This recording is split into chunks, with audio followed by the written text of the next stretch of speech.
So with the new year just around the corner, what other advances can we expect to see in space exploration? For more on this, I'm joined by Leroy Chiao in Houston, Texas. He's a former astronaut with NASA. It seems like an exciting time. We've been talking about Europe, China, NASA. As we're looking here, Tim Peake became the first UK astronaut on the International Space Station this week. It's a heady time, isn't it? Yeah, there are a lot of different things happening in several countries. More countries are getting involved, and so there's a lot to look forward to in the next year and the next coming years.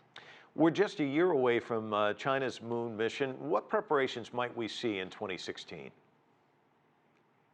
Well, as you say, a year is not a lot of time to prepare for a mission, and this is going to be an ambitious one.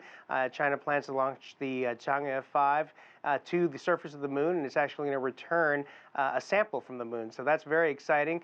There's a lot of things that have to be done. The spacecraft has to, of course, be prepared, then integrated to the launch vehicle. All the final checks and tests have to be made, and a year may sound like a long time, but it's not. China's space station also scheduled for completion in 2020. A fleet of 35 satellites used for navigation is also set for completion in 2020. Is this a realistic timeline? How difficult is it to pull all of that off?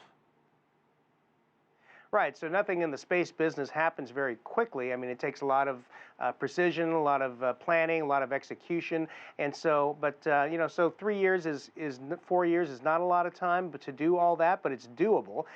China has been very careful historically in announcing their goals and their timelines. True, they've slipped a few times, which is normal in a space development program, but it's definitely doable. It's totally understandable that China wants to launch their own constellation of navigation satellites. The U.S. launched the GPS system some years ago. Russia has their own GLONASS system.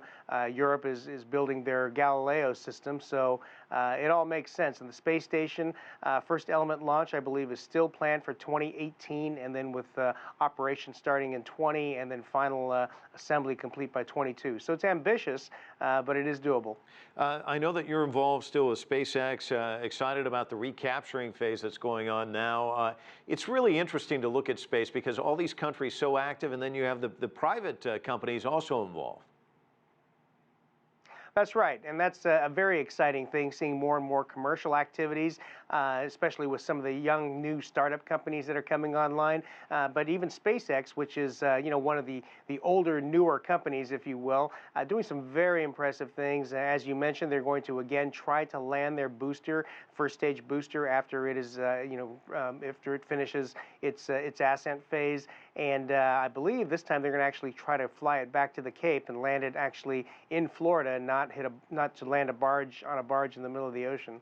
Well, you got that Star Wars movie opening up, and Disney's going to rake in billions. I'm sure you'd like to see more of that actually going to real space exploration. But talk to me about the one word everybody has to throw in your direction, and that's Mars. What are we going to see in regards to Mars in the future, do you think?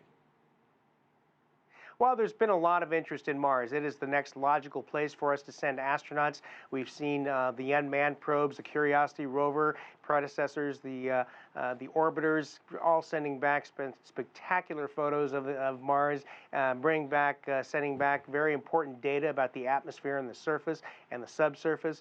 And so really they're paving the way for sending astronauts. And, we've seen the movie The Martian do very well this year.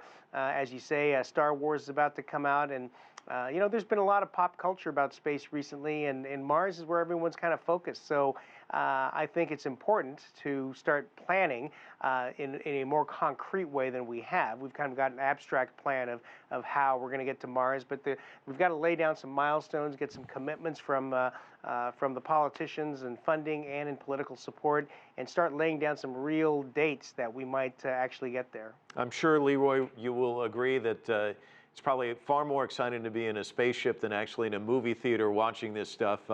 And reality is probably more exciting than fiction, but will you go see the movie?